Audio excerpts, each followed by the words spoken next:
이름만 들어도 전설이 되는 사나이 시라소니. 그의 삶은 단순한 한 개인의 역사가 아니었습니다.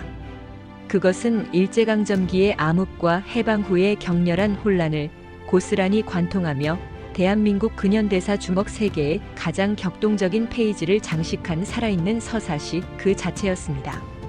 오늘 우리는 이성순, 즉 시라손이라는 이름 뒤에 가려진 파란만장했던 진짜 여정을 따라가 봅니다. 그의 전설은 만주의 광활한 벌판에서 시작되어 맹렬한 야성으로 압록강을 넘어 고향 신의주의 좁은 골목을 거쳐 마침내 서울 종로의 번잡한 뒷골목까지 이어집니다. 그는 오직 자신의 주먹 하나로 시대를 평정했던 사나이였습니다. 시라소니의 주먹은 결코 단순한 물리적인 폭력만을 의미하지 않았습니다. 그것은 양육강식의 시대 속에서 생존하기 위한 처절하고도 숭고한 몸부림이었고, 때로는 불의에 맞서 가장 약한 자들을 지키기 위한 강렬한 정의의 표현이었습니다. 그의 삶 전체가 한편의 장대한 서사시이자 영화보다도 더 영화 같은 드라마였던 것입니다. 1916년 북방의 관문 신의주에서 태어난 이성순은 평범한 아이가 아니었습니다. 그의 뼈대에는 또래를 압도하는 강한 기운과 선천적인 싸움 실력이 깃들어 있었고, 그의 삶은 곧 다가올 격렬한 폭풍우를 예고하고 있었습니다. 당시 한반도는 일제강점기라는 암울한 그림자 아래 숨쉬고 있었습니다. 신의주 거리는 억압의 공기가 무겁게 짓누르는 곳이었고, 조선인들의 삶은 착취와 굴욕으로 얼룩져 있었습니다. 제복과 칼을 찬 일본 헌병과 순사들은 거들먹거리며 조선인을 경멸했고, 무고한 이들이 길거리에서 아무 이유 없이 괴롭힘당하거나 구타당하는 것은 일상이었습니다. 조금이라도 불손한 기색을 보이거나 저항하면 가차없이 경찰봉이나 군화발이 날아들었습니다. 젊은 이성순은 이러한 불의와 부조리한 억압을 눈뜨고 볼 수 없는 선천적으로 강직하고 뜨거운 심장의 소유자였습니다. 그의 내면에는 불의에 대한 맹렬한 저항 정신이 활화산처럼 끓어오르고 있었습니다. 어느 날 오후 신의주의 번잡한 장터골목. 시끌벅적해야 할 공간이 차가운 정적에 휩싸였습니다. 이성순은 장터 한 구석에서 벌어지는 끔찍한 광경을 목격했습니다. 건장한 일본 순사 2명이 노년의 조선인 상인을 에워싸고 있었습니다. 순사들은 상인의 꼬장꼬장한 태도에 트집을 잡으며 그가 힘겹게 일군 좌판을 발로 걷어차 엎어버렸습니다. 이봐 늙은이, 너 같은 조선놈이 감히 황국 신민에게 눈을 똑바로 떠? 이거 내가 힘들게 번 돈이요. 제발 이러지 마시오.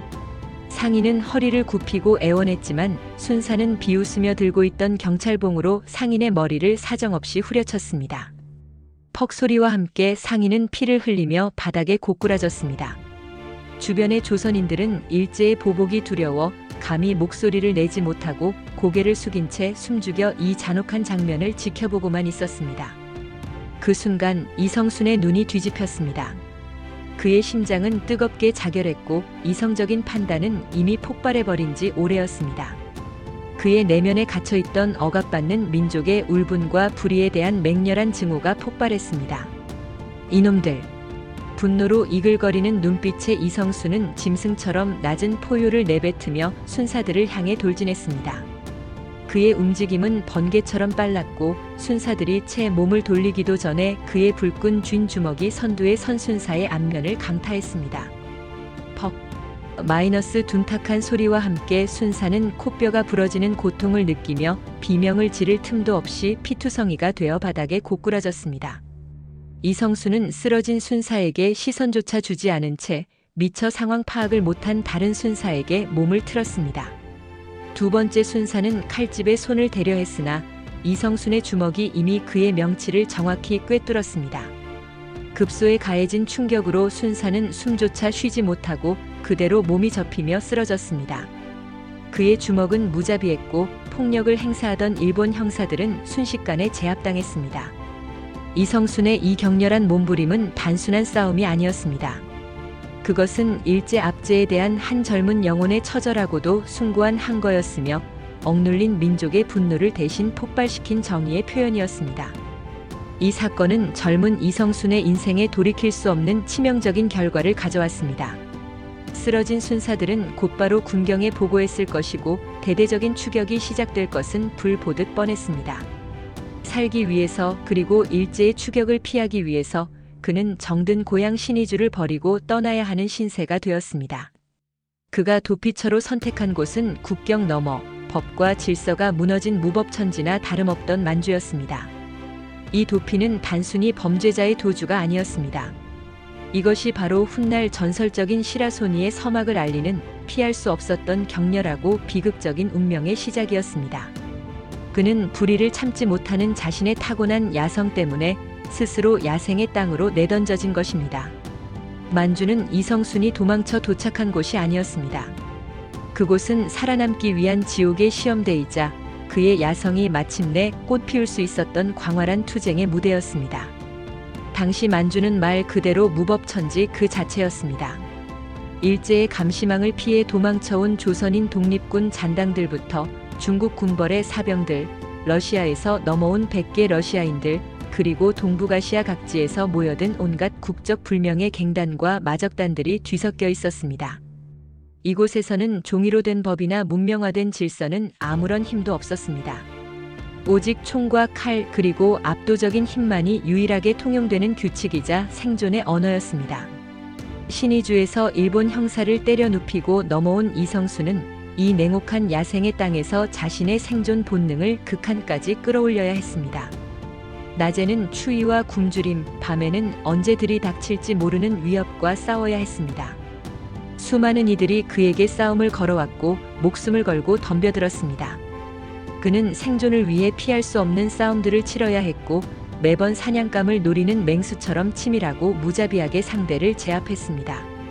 이 무수한 싸움 속에서 이성수는 인간의 한계를 넘어선 맹수로 거듭났습니다. 그의 주먹은 단순히 물리적인 힘이 아닌 생존을 위한 처절한 무기였습니다. 독사 왕림과의 날카로운 관찰과 예리한 반격으로 대결, 만주 하얼빈 외곽의 한빈민가.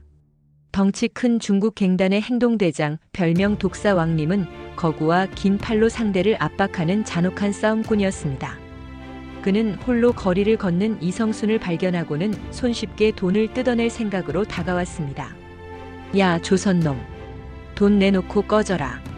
내 놈 뼈다귀는 우리 개밥으로나 쓸 수 있겠구나. 왕림이 긴 팔을 휘둘러 이성순의 얼굴을 가격하려 했을 때 이성순은 이미 그의 눈빛과 어깨의 미세한 움직임으로 공격의 궤적을 예측하고 있었습니다.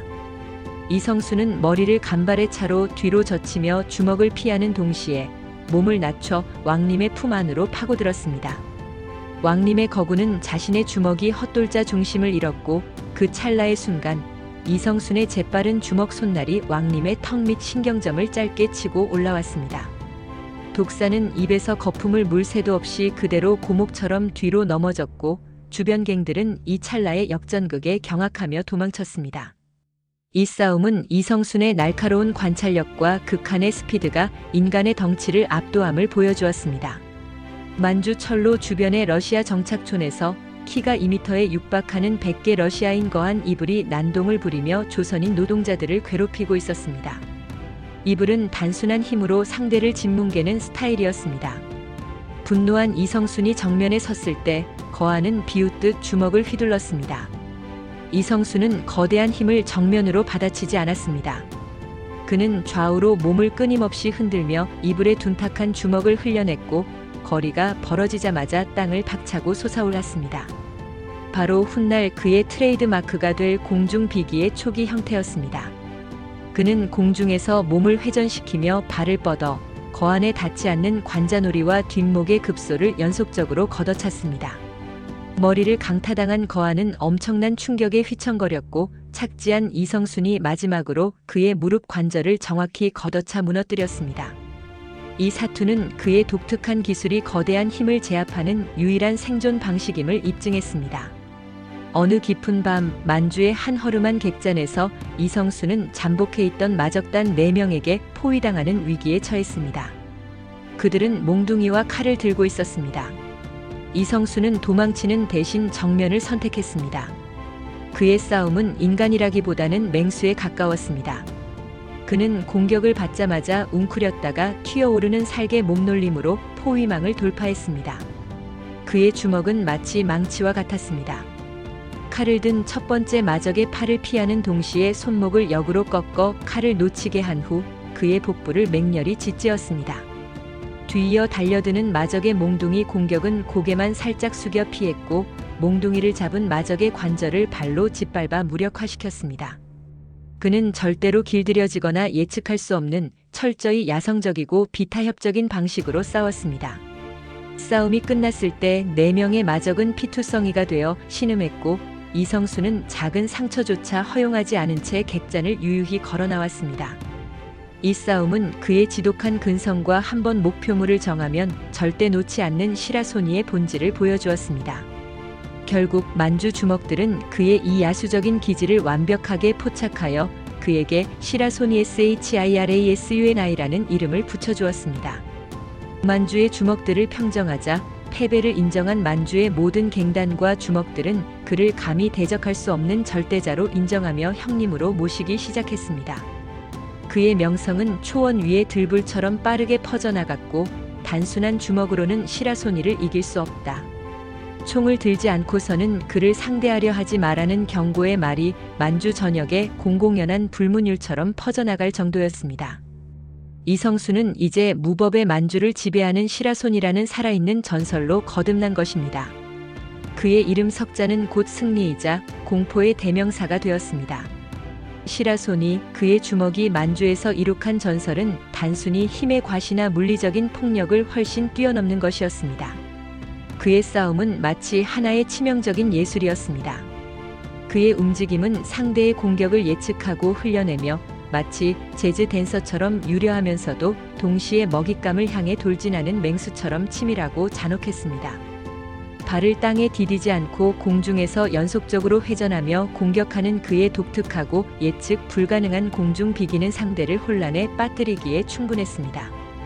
여기에 동물적인 감각과 극한의 집중력, 그리고 상대의 약점을 꿰뚫어보는 지능적인 전략이 결합되어 있었습니다.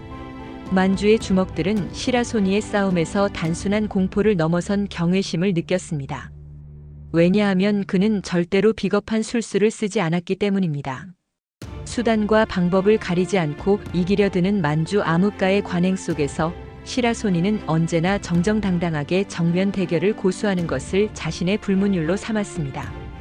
그의 방식은 상대를 철저히 제압했음에도 불구하고 그 제압에는 깊은 존중이 담겨 있었습니다.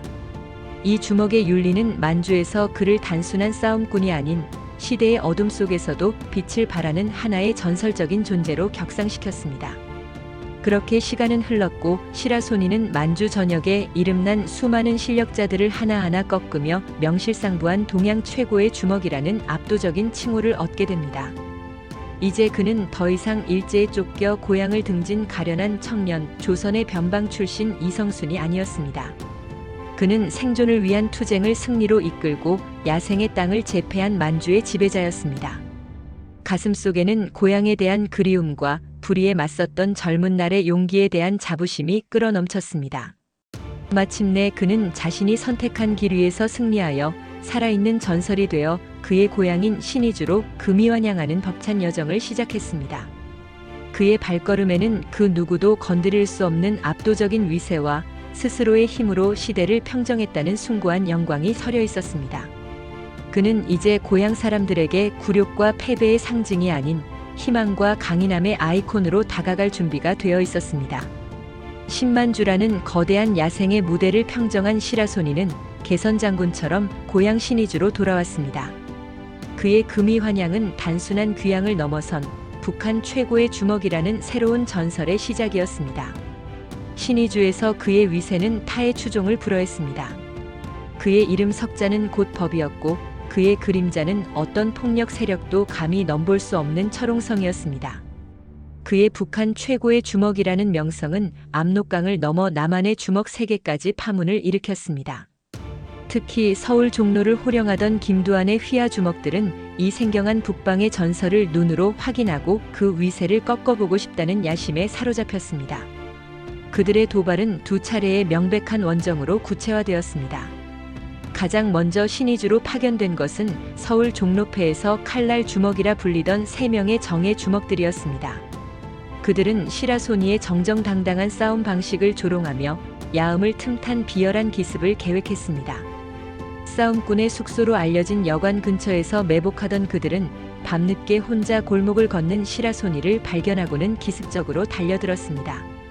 북방의 살기라더니 서울 주먹 맛 좀 봐라. 라는 고함과 함께 세 주먹의 공격이 사방에서 쏟아졌습니다. 그러나 시라소니는 달랐습니다. 그의 동물적인 감각은 이미 그들의 존재를 간파하고 있었습니다. 기습적인 주먹 세례를 몸을 비틀어 간발의 차로 피한 그는 땅을 박차고 솟아올라 공중에서 몸을 회전시켰습니다.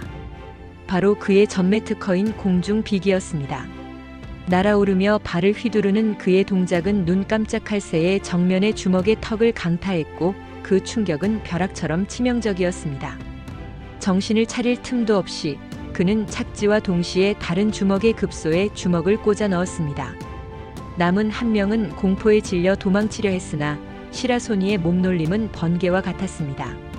단 몇 초 만에 3명의 건장한 서울 주먹들은 길바닥에 쓰러져 신음했고 그들의 도전은 허망하게 끝이 났습니다.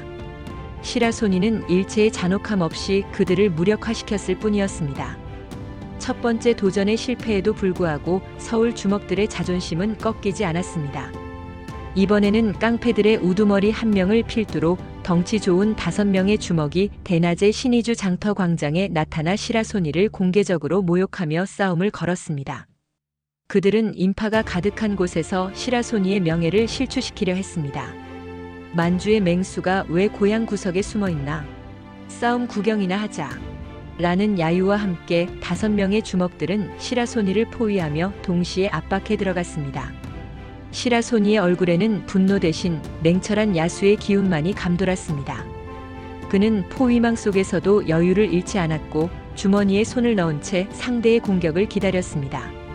주먹들이 달려들자 시라소니는 정면으로 맞서기보다 마치 춤을 추듯 포위망의 틈새를 파고들며 움직였습니다. 그의 주먹은 뼈와 뼈의 연결 부위만을 노리는 치밀함과 정확성을 가졌습니다. 그는 주먹이 아닌 손날로 첫 번째 주먹의 목덜미를 찍어 기절시켰고 이어서 달려드는 2명에게는 눈으로 쫓을 수 없는 속도로 주먹과 발길질을 교차하며 급소를 강타했습니다. 마치 순간 이동을 하듯 포위망을 찢고 나온 그는 대장 주먹을 향해 정면으로 돌진했습니다. 그들의 대결은 길게 이어지지 않았습니다. 시라소니의 주먹 한 방에 대장 주먹은 코피를 쏟으며 광장 바닥에 쓰러져 버렸습니다. 이 2번의 패배는 서울 주먹들에게 잊을 수 없는 충격과 공포를 안겨주었고 신의주 사람들에게는 시라소니가 과연 살아있는 신화임을 각인시켜 주었습니다.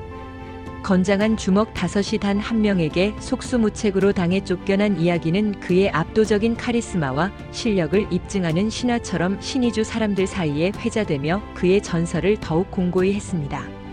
시라소니는 단순한 싸움꾼이 아닌 그 시대의 정의를 대변하는 불굴의 영웅으로 우뚝 섰습니다.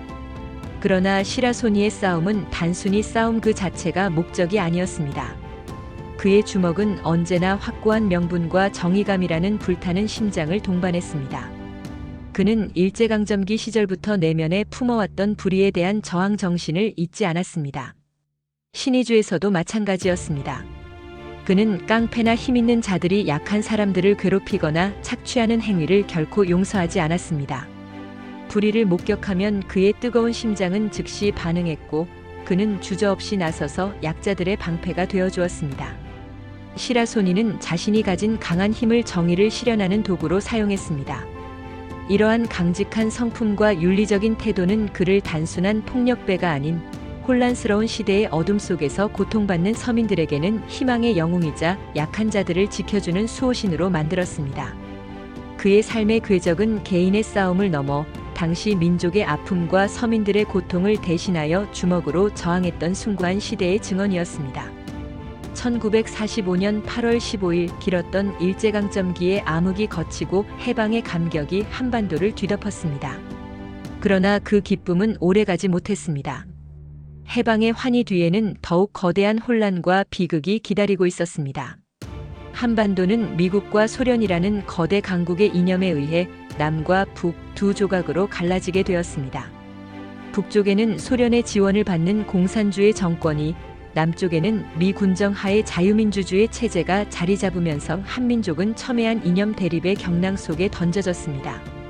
신의주를 지배하던 시라소니, 이성수는 공산주의 정권 하에서 자신의 자유로운 기질과 강직한 성품을 유지하기 어렵다는 것을 직감했습니다. 개인의 자유와 불의에 대한 저항을 평생의 신념으로 삼았던 그에게 모든 것이 통제되고 획일화되는 북한의 공산체제는 숨막히는 감옥과 같았습니다. 결국 그는 자신이 구축했던 모든 명성과 세력을 뒤로하고 목숨을 건 월남을 감행하기로 결심합니다. 압록강을 건널 때보다 더 큰 위험을 감수해야 하는 자유를 향한 처절한 도피였습니다. 수많은 난관 끝에 그의 발길이 마침내 닿은 곳은 남한의 중심 서울이었습니다. 그러나 해방 직후의 서울은 희망의 도시이기 이전에 무법의 아수라장이나 다름없었습니다. 일제의 통치 체제가 무너진 틈을 타 각자의 세력을 키우려는 주먹들과 정치적 야심가들이 난립하며 도시 전체가 극심한 혼란에 빠져 있었습니다.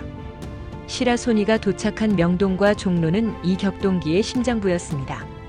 종로를 기반으로 한 김두한의 종로파, 훗날 독재 정권과 결탁하여 거대하게 성장할 이정재의 동대문파, 그리고 번화가 명동을 중심으로 활동하던 명동파 등 수많은 주먹 세력들이 영역을 두고 살벌한 각축전을 벌이던 격전지였습니다.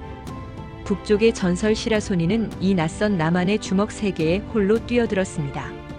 그는 명동의 주먹 세력인 명동파에 몸을 의탁하며 서울 생활을 시작했습니다. 그의 합류는 서울 주먹 세계에 큰 파장을 일으켰고 북방의 맹수가 마침내 남한의 정글에 발을 디뎠다는 사실만으로도 모든 세력들에게는 거대한 경계심과 긴장감을 불러일으키기에 충분했습니다. 시라소니는 이제 서울의 새로운 주먹 판도에서 자신의 이름을 다시 한번 각인시키기 위한 처절한 생존 경쟁을 시작해야 했습니다. 해방 후 서울의 심장부 종로는 단순한 상업지구가 아니었습니다. 그곳은 남한 주먹 세계의 권력과 명예가 걸린 가장 핵심적인 격전지였으며 동시에 이념 대립과 혼란 속에서 각 세력이 생존을 모색하던 정치적 무대였습니다. 북방의 압도적인 전설 시라소니 역시 명동에 거점을 두었으나 활동 범위는 자연스레 이 종로를 중심으로 확장되었고 이 과정에서 남한 주먹계의 거물들과 숙명적으로 얽히게 됩니다. 그 중에서도 단연 세간의 이목을 집중시킨 것은 종로의 왕 김두한과의 관계였습니다. 두 거물 주먹의 관계는 늘 사람들의 상상력을 자극하는 미스터리였습니다.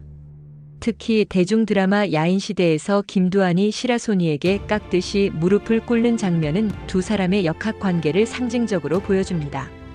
하지만 이 장면은 시라소니와의 직접적인 주먹 대결에서 패배했음을 의미한다기보다는 훨씬 더 깊은 의미를 내포하고 있습니다. 시라소니는 나이가 많았을 뿐 아니라 김두한이 종로의 왕으로 등극하기 훨씬 이전부터 만주와 신의주에서 동양 최고의 주먹이라는 절대적인 명성을 확립했던 주먹 세계의 거대한 선배였습니다. 김두한이 무릎을 꿇은 행위는 시라소니의 개인 무력에 대한 압도적인 인정이자 주먹 세계의 불문율인 예의와 존경심을 극진히 표하는 예우였던 것입니다. 시라소니와 김두한, 이 두 명의 압도적인 영웅은 서로가 가진 역량과 무력을 인정하는 동시에 팽팽한 긴장감을 유지했습니다. 시라소니는 조직 없이 홀로 움직이는 야생의 맹수로서 주먹 기술의 순수함을 상징했고, 김두한은 막강한 조직을 이끄는 질서 있는 왕으로서 세력과 리더십을 상징했습니다. 그들은 서로의 영역을 침범하지 않고 불필요한 충돌은 피하며 상호 존중하는 관계를 유지했습니다. 이 두 태양이 직접적으로 격돌했다면 해방 후 혼란스러웠던 서울의 주먹 세계는 완전히 무너졌을 것입니다. 그들이 유지했던 팽팽한 균형과 존중은 당시 한국 주먹 세계가 숭배했던 주먹의 윤리와 협객의 의리라는 독특한 문화를 여실히 보여주는 단면이었습니다. 이들의 관계는 한 시대의 종말과 새로운 질서의 시작을 알리는 상징과도 같았습니다. 시라소니의 파란만장한 삶이 격변하는 시대와 충돌하며 겪은 가장 비극적인 사건은 바로 훗날 정치 깡패의 대명사로 악명을 떨치게 될 이정재와의 갈등에서 비롯됩니다. 이정재는 단순한 거리의 주먹이 아니었습니다. 그는 급격히 세력을 확장하여 동대문 사단으로 불리는 거대한 조직 폭력배 집단을 구축했으며 이 조직은 단순히 주먹을 휘두르는 것을 넘어 정치 권력의 비호와 결탁하며 막강한 힘을 자랑하기 시작했습니다. 이는 개인의 무력이 조직과 국가 권력 앞에서 무력해지는 시대적 변화의 냉혹한 징후였습니다. 시라소니는 이정재 세력과 여러 차례 얽히면서 그의 야심과 잔혹성에 깊은 경멸감을 느꼈습니다. 그리고 마침내 시라소니에게 씻을 수 없는 모욕과 상처를 주는 끔찍한 사건이 발생했습니다. 이정재 세력이 시라소니를 습격하여 다시는 주먹을 쓰지 못하도록 불구로 만들려 했다는 소문이 서울 암흑가에 파다하게 퍼졌습니다. 북방의 전설에게 가해진 이 치명적인 폭력과 모멸감은 시라소니의 강직한 심장을 갈기갈기 찢어놓았습니다. 극심한 분노와 치욕에 사로잡힌 시라소니는 피를 토하는 심정으로 이정재에게 복수를 시도했습니다. 그는 마치 맹수가 상처를 핥으며 날카로운 발톱을 갈 듯 피 묻은 칼을 준비하고 이정재를 직접 찾아가 단죄하려 했습니다. 그의 마음속에는 개인적인 복수를 넘어 자신이 평생 지켜온 정의와 주먹의 윤리를 짓밟은 자에 대한 응징이라는 숭고한 명분이 있었습니다. 그러나 현실의 벽은 너무나도 높았습니다. 그가 마주한 것은 개인이 아니었습니다. 이정재의 동대문 사단은 이미 거대한 조직으로 둔갑하여 사방팔방에 빽빽하게 경호를 서는 부하들로 둘러싸여 있었습니다. 더욱 치명적인 것은 이 조직 뒤에 정치 권력이라는 거대한 괴물이 굳건하게 버티고 있었다는 사실이었습니다. 시라소니는 절망적인 깨달음을 얻었습니다. 개인의 주먹으로는 더 이상 거대한 조직 폭력과 국가 권력이 결탁한 시스템에 맞서 싸울 수 없다는 비극적인 현실이었습니다. 그의 복수는 결국 실행에 옮겨지지 못했고, 이는 강인했던 한 시대의 영웅이 시대의 흐름과 한계 앞에서 무릎 꿇을 수밖에 없었던 아픈 좌절이었습니다. 이 일화는 단순히 주먹 세 개의 싸움을 넘어 순수한 힘과 정의를 추구했던 협객의 시대가 끝나고 조직과 권력이 지배하는 냉혹한 현대사로 접어들었음을 여실히 보여주는 시대적 비극을 상징합니다. 시라소니의 복수 실패는 한 개인의 패배가 아닌 순수한 주먹의 정의가 꺾인 시대의 아픔이었습니다. 겉으로 드러난 시라소니의 삶은 피할 수 없는 싸움과 냉혹한 생존 경쟁으로 점철된 야생의 역사 그 자체였습니다. 일제강점기 만주 벌판부터 해방 후 서울의 혼란까지 그는 주먹이라는 칼날 위에 자신의 삶을 세웠기에 사람들은 그를 무자비하고 차가운 강철 같은 존재로만 인식하기 쉬웠습니다. 그러나 그 강인한 주먹의 내부 깊은 곳에는 따뜻하고 순수한 인간적인 면모가 자리 잡고 있었습니다. 특히 시라소니에게 아내는 평생을 바쳐 지켜야 할 성역이자 그가 치열한 싸움 속에서도 인간성을 잃지 않게 해준 최후의 안식처였습니다. 그의 아내에 대한 사랑은 지극하고 헌신적이었습니다. 주먹 세 개의 험난한 일에 아내가 조금이라도 싫은 기색을 내비치거나 반대한다면 시라소니는 아무리 중요한 일이라도 주저없이 포기할 정도로 아내의 뜻을 존중했습니다. 이는 싸움밖에 모르는 야수의 이미지와 극명하게 대비되는 지극히 다정하고 가정적인 남편의 모습이었습니다. 만주와 서울의 혼란 속에서 가난과 고난이 이어지는 어려운 시절에도 그의 아내를 향한 마음은 변치 않았습니다. 만약 어디선가 귀한 음식이 생기거나 맛있는 것을 얻게 되면 그는 스스로 먹는 것보다 자신의 목까지 몰래 아내에게만 챙겨주던 로맨틱한 면모를 보였습니다. 강한 남자가 가장 약하고 소중한 존재에게 보이는 순수한 헌신이었습니다. 이러한 시라소니의 모습은 그가 단순히 시대를 주름잡던 싸움꾼이나 폭력배가 아니었음을 증명합니다. 그는 시대를 관통하며 겪었던 뼈아픈 고독과 비극 속에서도 인간으로서의 존엄과 사랑이라는 가치를 굳건히 지켜냈던 인물이었습니다. 냉혹하고 살벌한 주먹 세 개의 이미지와 극명하게 대비되는 이 따뜻한 인간미는 오히려 시라소니라는 전설을 더욱 입체적이고 매력적인 영웅으로 완성시키는 가장 빛나는 서사였습니다. 그의 주먹은 강했지만 그의 심장은 누구보다 뜨겁고 순수했습니다. 시라소니, 이성순의 삶은 단순한 한 개인의 전설이나 무용담으로 국한되지 않습니다. 그의 궤적은 격동의 한국 근현대사를 고스란히 비추는 생생한 거울이자 그 시대를 온몸으로 관통하며 살아낸 한 인간의 치열한 투쟁 서사시였습니다. 그의 여정은 일제강점기의 암흑기에서 시작되어 남과 북이 피를 나누며 갈라선 해방 후의 격렬한 혼란과 이념 대립의 비극까지를 아우릅니다. 그는 이 거대한 역사적 경랑 속에서 그 흔한 조직이나 배경, 정치적 비유 없이 오직 자신의 주먹과 결코 꺾이지 않는 강인한 정신력 하나만으로 자신의 존재를 증명하며 살아남았습니다. 그의 삶은 생존 자체가 시대에 대한 가장 강렬한 저항이었습니다. 시라소니의 주먹은 단순히 사람을 때리는 물리적 폭력을 훨씬 초월했습니다. 그것은 시대의 부조리와 불의에 맞선 한 인간의 처절하고도 숭고한 몸부림이었습니다. 일제의 억압 아래 신음하는 민족의 울분을 대신 토해냈고 해방 후 혼란 속에서 약한 자들을 괴롭히는 강자들의 폭력에 맞서 정의를 실현하려는 용기 있는 행동이었습니다. 비록 후반기에는 거대한 조직과 권력의 결탁 앞에서 좌절을 맛보기도 했으나 그가 평생 지켜온 협객의 의리와 불의에 대한 무타협 정신은 시대의 어둠을 밝히는 한 줄기 빛과 같았습니다. 그의 삶이 우리에게 남긴 유산은 강인한 의지와 불굴의 정신입니다.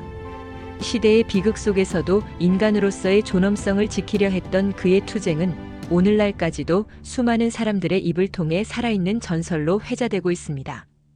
그의 이야기는 단순한 주먹 세계의 영역을 넘어섭니다. 그것은 격동의 시대 속에서 자신의 삶을 치열하게 살아내고 역사의 굽이치는 흐름 속에서 자신의 흔적을 뚜렷이 남긴 위대한 인간 드라마입니다. 시라소니, 그는 결코 시간 속에 잊혀질 이름이 아닙니다. 그는 시대를 증언하는 산증인이었고 압제와 불의에 맞선 투사였으며 가장 낮은 곳의 사람들에게 희망을 안겨주려 했던 인물이었습니다. 그의 강렬한 삶은 오늘날을 살아가는 우리에게도 어떤 어려움 속에서도 자신의 신념을 지키고 불의에 타협하지 않는 용기라는 가장 크고 깊은 교훈을 던져줍니다. 그의 전설은 영원히 기억될 것이며 그의 정신은 이 땅에 살아있는 모든 이들에게 깊은 울림과 영감을 줄 것입니다.